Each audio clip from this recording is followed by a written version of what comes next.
Hello, class. In this video, we're going to take the house you would have just pasted into this background image and make sure the perspective matches. And there is some content I want to go over to make sure this happens. Now, if your house came in really large, then I'm going to show you a step that you need to do. If your house sort of matches or it's close like mine is like, yeah, maybe that's the right scale. I'm close, I think.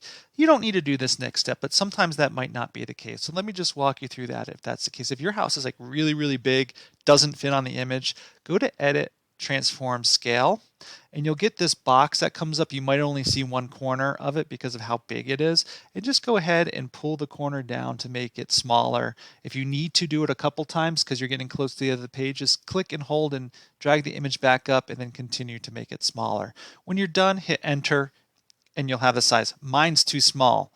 To end it, you want yours to be about scaled like mine, where it's just a little bit smaller than the background image itself. So hopefully that helps you there with that. And that really depends again on how you've exported and some other things.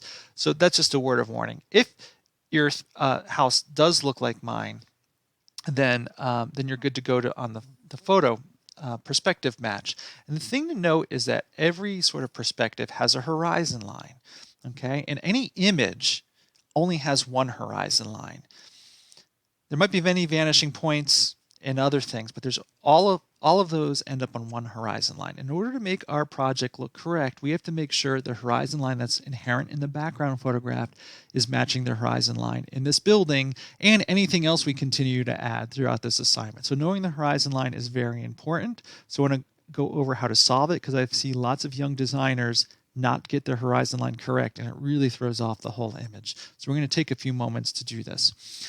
How I like to set it is I'm actually going to turn off this building for now and just work with the background. So I'm going to come to my layers. I'll click on layer 1 and call this building just so I can keep my layers nice and clean. I'm going to eyeball it off so it disappears, and I'm only looking at the background image. What I'm going to do is I'm going to go to View, and I'm going to click on Rulers. So these things come up here, and that's just there because it's going to allow me to give me a guideline. So I'm going to come up over the top ruler. I'm going to click and hold with my mouse, and I'm still holding with my mouse button, and you get this gray line. And what I want to do is I want to move it down to where I think the horizon line of this image is, and then I'm going to let go, and it's going to turn cyan. Now, the reason why I put my horizon line here is going to mark my horizon line is two reasons. Because if you don't see, if it's hard to tell where the horizon line is, there's a few clues here. Some people might call this the horizon line, the top of the mountains here, but that's sort of a faux horizon line when it comes to perspective, because no vanishing points would come to here because the grade is raising. I know this is the horizon line from two other methods. One, I took the photograph, and if you take a photograph and you're standing and you just hold the camera straight, the horizon line is going to be at the center point of the photograph. So that's why I put it there. But I have other ways of verifying that because that might not have been the way the photograph was taken. If you can't verify that, another way of thinking about it is that if I see things in the background, say in this case some trees and bushes, the horizon line, if you're standing when you take the photograph and looking straight, is going to be where a person's eyes are, no matter where they are in the scene. And we'll get to that when we have to add scale figures. You'll see what I'm talking about. Take my word for it for now. But so I can imagine if a person were standing back here, that's about where their eyes would be, and that looks about right. You know, in this case, since it's such an open landscape, getting it 100% perfect might not need to happen. We want to get it close. Certainly, the more constrained your site is, the more urban the condition, the more accurate this needs to be. But then there will also be many other clues that will help you get the horizon line correct, from vanishing points to other people in the scene to doorways and other things you can judge people's scale on. So for now, we just set it there.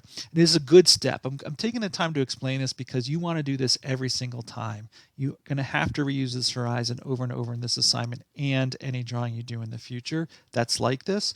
So please do it. So, okay. So once you've done that, I'm going to turn this layer back on, and we can see that we have the house here, and we have to know where the horizon line is on this house. Now I happen to know where it is, and I'll show you how I know that here in a second. It's pretty much slightly above these windowsills right at this door. And so you'll see when I move my building up to where I know the horizon line is, you can see now it does feel like the house is sitting in the right spot. If we're down here, we get the sense it's wrong. We might not know why.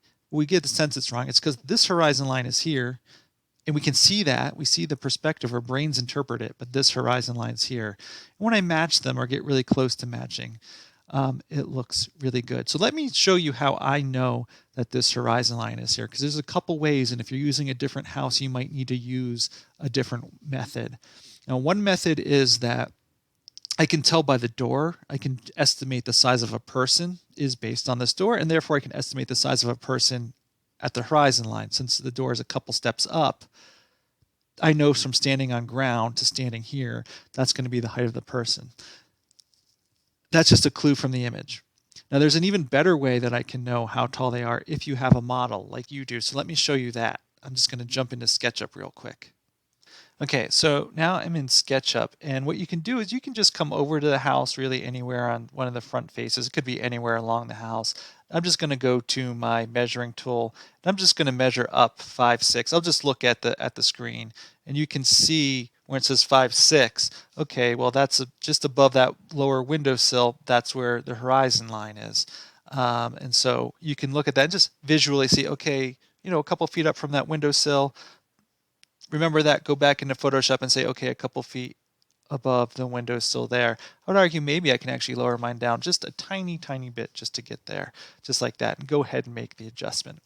Now, once you have the horizon line known and matched, you could still adjust scale, and you might, so we approximated our scale at the beginning of this video, but you can sort of hone in on where you want it to be now. We're going to add a bunch of things to this image, so you do want space on the left and right. The house doesn't have to be perfectly centered, although you do want the house completely in there. But go ahead and make some final sizes, and then note how the perspective changes when you do that. So go ahead and go to like Edit, Transform Scale, or Control T. In this case, I think I'll make mine a little bit bigger, and I don't care if some of these elements fall off the photograph. That's perfectly fine. You'll notice as I make it bigger, the horizon line placement might be slightly off, so I'm going to have to set it by hitting enter, and then I'll just have to readjust the position of my house just to make sure that the horizon line matches well. Something right like that. And once you've done with that, you can go ahead and save this image just so we have a good backup of it as we're working. Save as frequently as you want. That's always good advice. And we'll move on. One quick note though, before moving on, I just want to point out another way to know that your horizon line is matched. If you happen to have horizontal siding or something horizontal in your image, that line is going to be perfectly horizontal. The one that's closest to the horizon line will also be horizontal. So I just thought of that as another clue, again, because there's many clues on how to match the horizon line. And over time, if you keep practicing, you'll get easier and easier to see and make sure it works. So once you've done that, you're good to go on to the next video.